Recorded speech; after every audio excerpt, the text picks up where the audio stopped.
What's up, y'all? Welcome to the On the Come Up podcast, where creative entrepreneurs share their come up journeys that turn their passions into success. I'm your host, Kimberly, so let's get started. What is up, guys? We are back with another episode. Today we are here with Jared. Jared is a filmmaker, and he also owns his own film production company called Film Club. So Jared, welcome. Hello, thank you for having me. Yes, of course. Thank you for coming out here. Yeah, no problem. It's a cool studio. Thank you. I appreciate it. Yeah. What was the moment that you realized filmmaking wasn't just a passion and it was something that you wanted to build a career around? Well, it started out like making YouTube videos with a buddy of mine who was going to film school. And I had always grown up. I had an older brother and a younger sister. They were both into sports, really good at like academics. And then I was like literally getting F's and everything. I only cared about music and drawing. So I was like the complete opposite of the three of us. And my mom got me a camera for Christmas one year. And it was just like, this is the coolest thing in the world. Like, I can hit this little red button and then just like do something and then I keep it forever. And so it kind of just started out that way, and never really cared about movies or anything as far as like watching it from like a filmmaker perspective. But my buddy started making YouTube videos when he was in film school as part of like his class that he had to do. And he just wanted to try out different styles and techniques. And so we kind of started doing that. And I just fell in love with it. And I remember the first time watching him like edit a video, and he like cut out a blooper and then like played it back. And I was like, wait, you can just do that on this little computer? Like, I was maybe 15 years old at that time.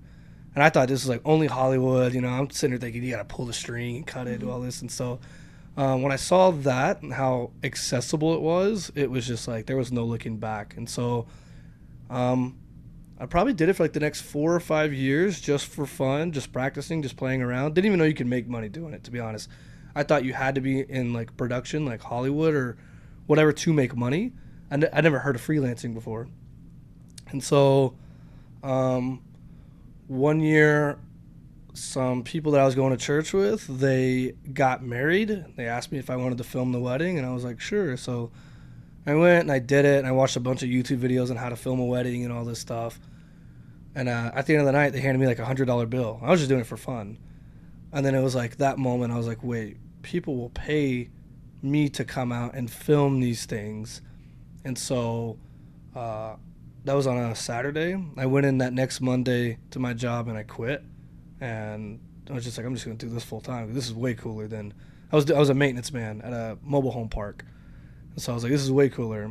I lived with my grandparents at the time, and they were just like, as long as you're working or trying to work, you could stay here rent free and figure it out. And yeah, somehow I'm still doing it to this day. How long ago was that? That was like, at this point, I was probably like 2019. I want to say that was like maybe 9 or 10 years ago that I've been like doing it full time. It was probably a few years after that I was like sustainable.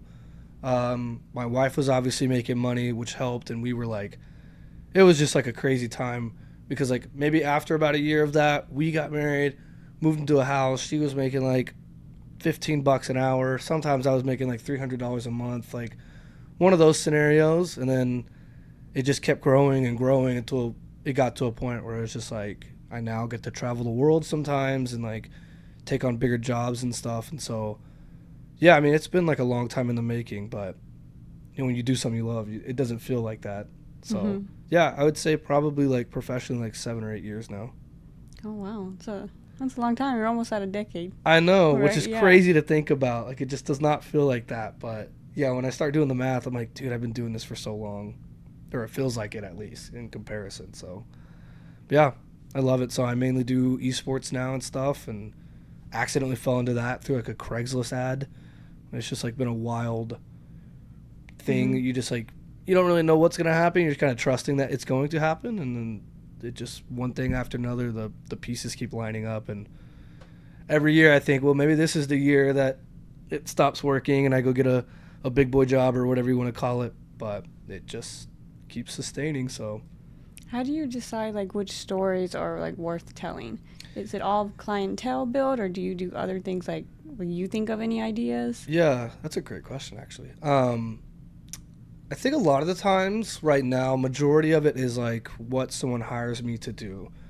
So I would say probably 80% of the projects I get put on is not something I'm just like excited to go do. You know, I don't walk away from it being like, I'm so fulfilled on shooting this corporate event. But you have to pay the bills. Mm-hmm. And so there is fulfillment in being like, okay, but I put food on the table today by doing that. And I'm okay with that. And then there's like the other 20% where like I get hired to do something that I am excited to do. A couple months ago, I got hired to go to France to film this team, Fortnite team, going to like their world events, like their Super Bowl essentially. And that was like the most fun I've had all year because they just said, show up and do what you want to do. Like they gave me no direction or nothing, and they just let me run with it. And so like that one was like one of those projects you just like, I just look at and I'm like, it was just so exciting. Like I couldn't wait to post about it. Like I was like, this is something I'm proud of. And then there's times where I come up with my own things that I enjoy. I think it was this time last year or maybe 2 years ago. I did a whole short little film on my own about social media and everything. And so yeah, there's times where I get inspired to tell a story. But it's kind of hard to line up the pieces and the schedules and the time. Mm-hmm. So I do plan on, that's like my 2026 resolution, I guess, is to tell more stories of things that I'm passionate about with no financial motive behind it. I just purely want to do it as a creative. So that is the goal this year, is to do more things. What made you take the leap to own your own production company? I think it was because of doing all the smaller freelance corporate stuff like I was doing and still am. And I wanted to do something bigger. And I got the opportunity last year to film, or I guess technically, 2 years ago, whatever. In 2025, I got the opportunity to film in Japan. I was hired out as the production company to film for Apex Legends and their event. So me and my two best friends got to go out there, and it was extremely stressful, like financially and just physically, and like it was whatever, but it was so rewarding and so fun. And so like whenever I got asked to do that, I was like, okay, I need to be presented as a bigger entity than just Lens of Jared, which is mostly what I was built upon. And I was like, I want to attract bigger clients anyways, and, you know, work on bigger things. And it really kind of came down to just a rebrand. I have a hard time saying I'm a production company because I haven't earned that right yet, but that is the goal. The goal is to do bigger things and just take the leap from just videographer who gets hired for the one-offs to like, hey, we have this big vision and we want you to fulfill it. So that's kind of where that's at. So is it just you? Yeah, right now it's just me, like full time, I guess, but it's just, you know, whatever. But like the ultimate goal would be to have one or two full-time employees, like a full-time editor and maybe like a full-time producer or something. One, for just obviously to have people fulfill roles that would be better than me at. And then two, I just creatively do so much better when I'm with other people.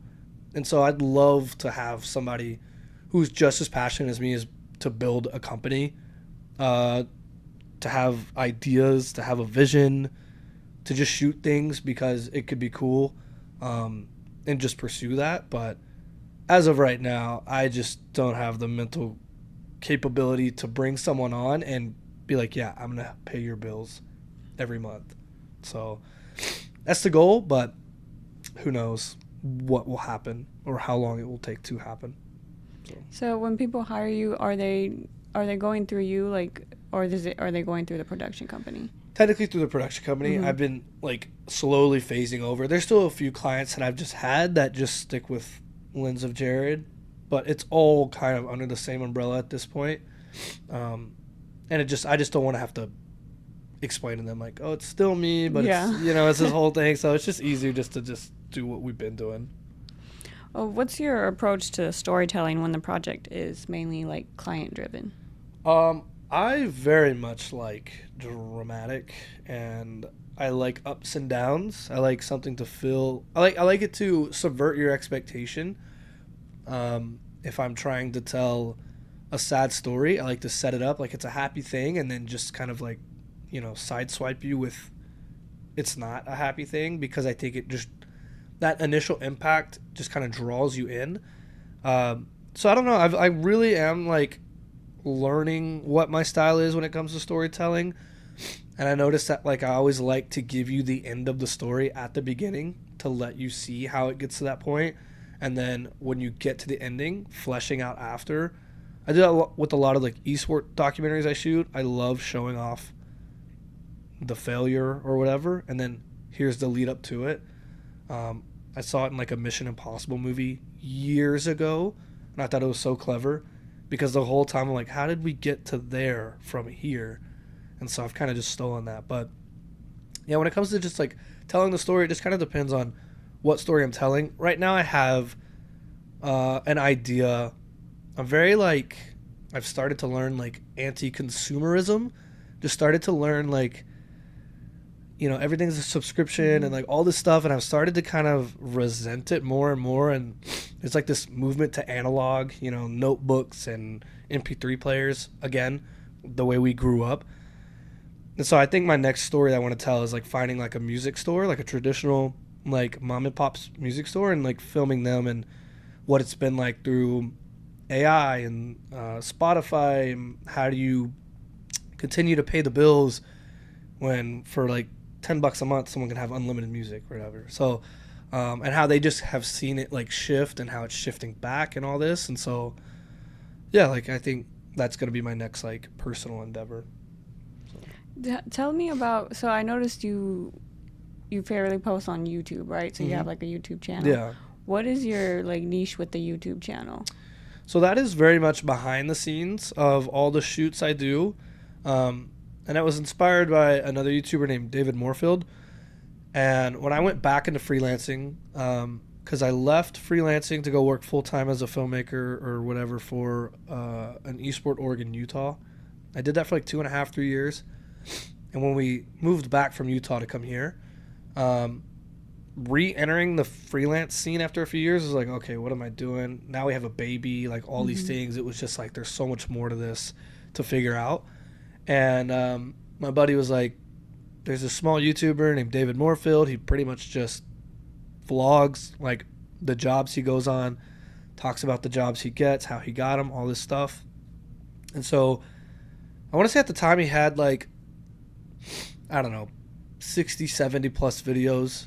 And I sat there and went from the bottom and watched every single one of them and just like studied it, because there was so much information. And I was just like, this is extremely helpful. He's giving all this away for free. He doesn't have to do this. And I thought, why not do the same thing and show it from an even more bottom point of view? He's already was somewhat established and was doing well. It's like, why not me show the whole thing from the bottom again? And how I build up to the point of making enough money to provide for my family. And so it kind of just started with that, and it ended up growing into something like halfway decent. And I've been less consistent about it this last like year or so, just with the production company and trying to maintain filming and doing all that. But yeah, it's kind of just like designed to help people see the ins and outs of freelancing. There's like one of my best videos was just me doing cold calls, trying to cold call clients and get clients. And I've gotten so many DMs, and I think there's even comments on the video you can go read, of people just being like, because I watched this video, it gave me the confidence to do the same thing, and I just landed a client. And it's like, I don't sell courses or classes. I don't have any intention to. I don't do one-on-one coaching or anything like that. So it's just like, this is really cool. I can put the information out there and people can do whatever they want with it. And when I get those DMs of people being like, because of this video, I tried it and I got my first meeting, in 2 days.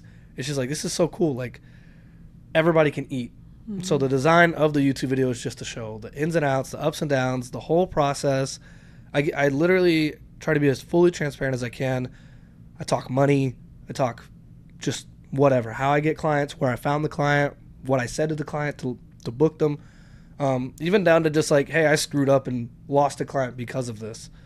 And so that's the idea, is just full transparency. Here is just everything it takes to get to where I'm at, and then you do whatever you want with the information. I love that. I saw one of the videos where you were reviewing like people's demo reels. Oh yeah, that one was very interesting, okay. and I like seeing that what other people come up with. Okay, that's good to know. That was the first time trying that, and I got some good feedback. But I knew like a lot of people were gonna be like, we just kind of want the day in the life type stuff. But that's good to know. That was a lot of fun to make, and again, it goes back to just kind of like, as creatives, even as running a podcast and stuff, like there's probably nothing more special than like getting live feedback from what people think about what you've created, because like even this is an art form in and of itself. And so like for me, I was just like, okay, I wanted to like, how do I set this up to where people can send something in and they could be way better than me and just get that initial feedback of like, wow, you're insanely talented and that feels good. Or just like they send something in, they're like, hey, this is my first time doing this, I've only been doing this for 6 months. It's like, cool, let me rip this apart respectfully and just give you my feedback to help you be that much better after. And it was just like, again, just designed to just like, how do I help people grow as a filmmaker? So yeah, it's interesting to me, even though like I don't know much about filmmaking, but I like seeing different people's perspectives and then people giving their perspective on it, because it also helps me learn in a way. Exactly. Well, I mean, again, this is all filmmaking. Everything you're doing here is all filmmaking. And you're a storyteller. You're literally sitting here telling stories. And you said you've been doing it for 3 years. You're clearly passionate about it. So it's like, yeah, there's always something to learn. And like you say, how you even navigate telling these stories. Like, there's so many different mediums. And it was really cool to go through the demo reels and just be like, this is like, one guy had like, it was just like the crazy way he just like would switch the music up and switch the whole flow. I was like, I'm totally stealing this. Like, this is so cool to see how your brain works when you're viewing like this, because I've never thought of this. Right, that's what I was thinking. Yeah. How has the industry changed since you started? How do you think you have adapted? I think it just became way more accessible for everybody. Cameras got cheaper, and I wasn't even in a time where they were like crazy expensive and took an army to run them. But like my first camera was like $900, and I made a whole career out of that camera. For like 3-4 years, I shot on that camera. It's the Canon Rebel T6i. I still have it to this day. And I think it just became more accessible. And then you pair that with YouTube, where everybody's teaching everything. It's like the landscape has shifted to freelancers are just such a vital part of the economy of filmmaking and content creation, and with social media and all of that, it's just like, it's really cool to see it trickle down to where all the tools that the big dogs had and only the big dogs had and was gate kept are now completely accessible. DaVinci Resolve for color grading, you can go watch a 30-minute video and color grade amazingly, within that 30 minutes and learn how to do it. And same thing with filmmaking, audio, lighting, anything. It's like all there and accessible. So it's like YouTube University has like really helped everybody, I think, chase their dreams and their goals. And just with filmmaking in general, just seeing how many more people have gotten into filmmaking and the talent that's come out of it. Like, it is insane. These kids, they're like 16 years old, like who've never had a real job before, are just cranking out some insane edits and ideas. And like, it's cool to watch the new generation just create. Like, I'm like jealous of them half the time, just because like the tools that they have now that we didn't have, and like how they're learning it, and just like, yeah, it's awesome. I mean, I think the landscape is changing for the better, because I think just people are just getting more talented and more creative. What project are you most proud of? Ooh, that's a heavy hitter. I think the social media video I was talking about that I filmed like 2 years ago, it's not like anything special, but I think what made it so fun is that like, or what I made, why I'm so proud of it is like, I did it all on my own. Like I was the actor in the video. I went out of my comfort zone to shoot certain shots. I set everything up. I pushed myself to try to make every shot beautiful. I never said no to an idea I had. And like that video, I go back and watch it every now and again. I'm just like so proud of just like the time and effort I put into it. And even though like the message I was trying to convey probably didn't hit as hard as I wanted it to based off of my own inability to write, I was just so proud of the actual camera work of it and just the time and patience that I put into it. Because a lot of the times with a project, I get so hyper fixated on it, and it's like it's got to be like shot, edited, done like the same day or like early the next day, and I don't let anything marinate. And then I'll go back like a week later, I'm like, oh my gosh, I should have fixed this, I should have done that. And so that one I just took my time on and didn't rush it, and just it was a ton of fun to just like incorporate all these different ideas and allow myself to film create something that wasn't for anybody else but me. It was strictly for me and me only. So yeah, I was really proud of that one. That's beautiful. Is that one on YouTube?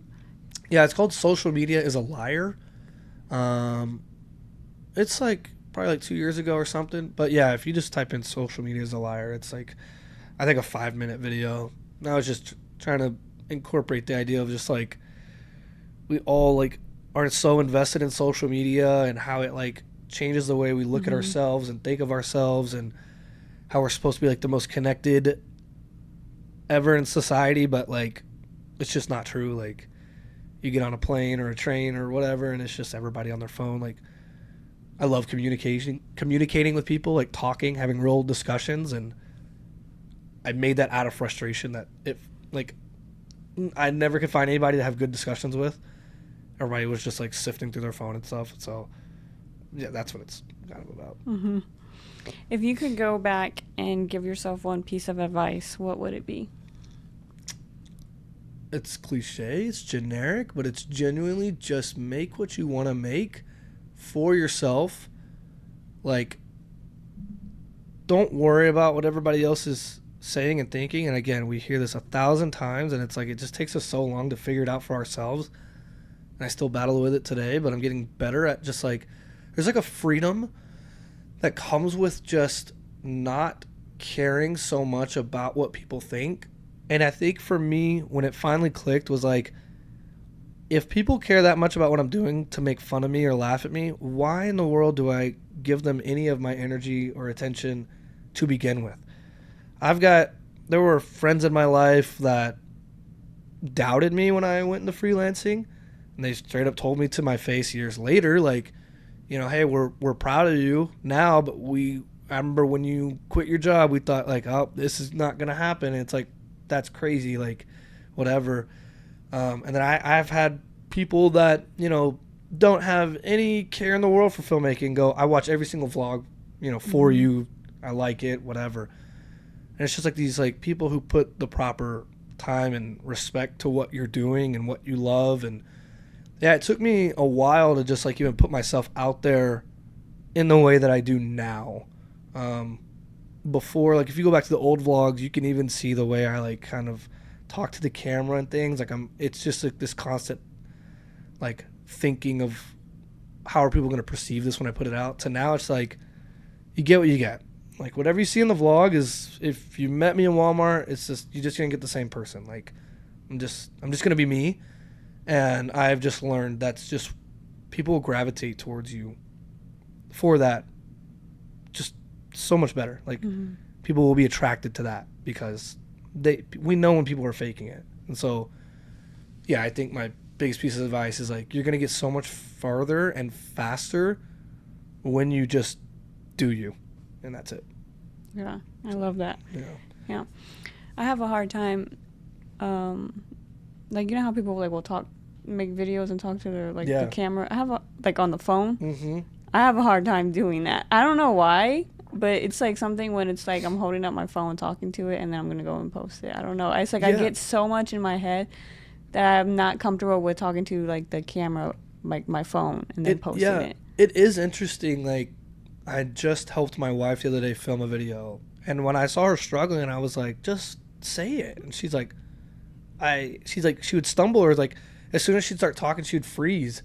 And I guess like now I've done it a decent amount, and I've always kind of been okay being in front of the camera. It's like hard for me to understand it, but I just like same advice I'd give you is just like I just told her like don't look at the camera lens and think of it as a camera lens. Just think of it as you're talking to the person in front of you. And then I like the other thing is like you can always edit it. So it's like all my vlogs are edited to make me sound way smarter than I am. Like the amount of times I mess up, like I could probably put in 3 hours of silence of me just sitting there staring at the camera being like, what am I trying to say? But it's like the thing is like you have important information that could help somebody, that someone wants to hear, needs to hear. And when you keep that to yourself, you're not allowing yourself to help others or, you know, grow into others or feed into others the way that they probably want to hear or need to hear. It's just like, you know, my wife's a very good marketer, good at marketing. I'm like, you have so much good information. You just need to trust yourself. I think a lot of times it's just self-confidence. Like you feel like you sound stupid or look dumb or whatever. And it's like, you just got to do whatever. You got to learn how you can best just like put that away. Even if I just practice talking all the time. I'll be in the car talking to myself like a total psycho. I just practice like if I was talking to the camera, this is how I would talk. I even practiced for this podcast. I was like, what would she ask me or how would I answer? Because I'm not good at so talking. Funny. So yeah, I know like with this it's different because I'm not, I mean the camera's over there. Yeah. You know, and then even if I was like on set, like it's different. But it's like when I'm by yourself, legit holding my own phone talking to it. I don't know, something about that. I was like, man, I need to get comfortable with doing that because you should. Does it just feel weird because you're like by yourself? I guess. I think I feel like sometimes that could be part of it. You're like, who am I talking to right now? It's like, well, this is so weird, but it's like I promise you, the more you do it, it'll just get easier and easier and easier, and then eventually you'll post that one video and people are like, thank you, I need this, and you're like, that's why I'm doing this. This is like, it is important to use your voice. So I would say keep practicing. What do you have any projects coming up or what's next for the new year? So we go to Japan again in like 2 weeks. I think 2 weeks from today we'll be flying to Japan for Apex Legends again. We'll be there for like 7 days or 10 days, something like that. So I'm very excited. It's my two best friends again. Way less stressful this time. Super stoked to see Japan again and go to their 7-Elevens and eat their egg sandwiches. And if you don't know, like I promise you got to look it up and find out. But we'll do that, and then I'll come back for like 24 hours, and then I fly to Phoenix, Arizona. And I'm actually really excited for this, but it's a road trip that we're doing. I don't think I can give a ton of details because I'm pretty sure it's NDA, but that's all I can say. Like, it's this really cool road trip that I got hired for, and they basically hired me to. They said, just bring your camera. We have another guy who's going to film the main content. We just want you to film beautiful stuff. And so I was like, this is like a dream come true. I got a few responsibilities, and I just got to film beautiful stuff. So I would say those are the two that I'm just like very excited about. It's a good way to kick off the year. So how do your clientele find you? Is it just like, do you social media marketing or? I think now it's a lot of word of mouth, especially within esports, since that's like my biggest niche. That's a lot of just like word of mouth and like relationships I've fostered and built up. But before, whenever I moved back here and restarted, I started out by going to old clients that I had worked with. One of them ended up hiring me after like 4 years of like not talking. He hired me like 2 weeks later. So like I did that, and then it was like jobs from other filmmakers who needed like a second cameraman would bring me on. And then when I started doing the vlogs, I've gotten quite a few jobs from that because people will basically look up like Dallas Filmmaker, and then the vlogs will come up. And then what makes it really nice is that they could see me working, they could see the gear I have, they could see my professionalism. Like, I had one guy say, we hired you because of your videos, because I know I'm not hiring a weirdo, I'm not hiring somebody I can't trust, like, you know what you're talking about. And so I was like that was like an eye-opening moment of like, that is like something I never thought about. It's like important, like, when you hire somebody, who am I hiring? Are they going to show up professional and well-dressed, or are they going to like not take the job serious and stuff? So it's just kind of a mix of everything. There was like a website called Production Hub I was getting jobs from for a little bit. Instagram used to be big for getting jobs. It's not anymore. Craigslist, I used to get jobs from there a long time ago, but I'd say now it's like a lot of word of mouth, and then just kind of keeping my eye out for whatever's next. So yeah, after this January and beginning of February, there's like nothing else on the board, so we'll see what kind of trickles in. But it's stayed fairly consistent for the most part. So. Well, that's good. And then you have 2 big projects coming up, so that's exciting. Exactly. I'm excited for those, and then hopefully I can work on that other project I want to do. So. Okay, we're gonna play a little of this or that. Okay. Passion project or paid? Passion project. Small crew or full scale? I'm going to say small crew because I don't have the ability for a big crew. YouTube or your other online platforms? I think YouTube, because it's, even though I hate YouTube Shorts because I get sucked into them, at least there is a just infinite catalog of free knowledge to learn from. So yeah, I think YouTube is a absolutely incredible resource of the modern age. And then would you say like directing or producing? Directing. Producing is so stressful. People who produce are a different breed. Like, I am just not organized in that way, but I love to direct. I'm a very people person. I have no problem just saying what it is that I'm looking for. Like, I would love to get into more directing as time goes on and handle that part. But yeah, producing, oh no, your video will never make it to the internet if I have to produce it. That's funny. Well, thank you so much, Jared, for coming on and sharing your story. Let everybody know where they can find you. So YouTube at Lens of Jared, and that's Jared. My website is filmclubprod.com, so Film Club Productions. And then Instagram is filmclubprod as well. That's where you can find me. Yeah, well, thank you so much for coming out here and sharing your journey. I appreciate it so much. And it was fun. I love learning from my guests because every story is like something different for me. So we had good questions. Those are really good questions. So especially the favorite project. I was not expecting that. It kind of hit me. So thank you so much, YouTube fam. Don't forget to subscribe, like, and we will see you guys in 2 weeks.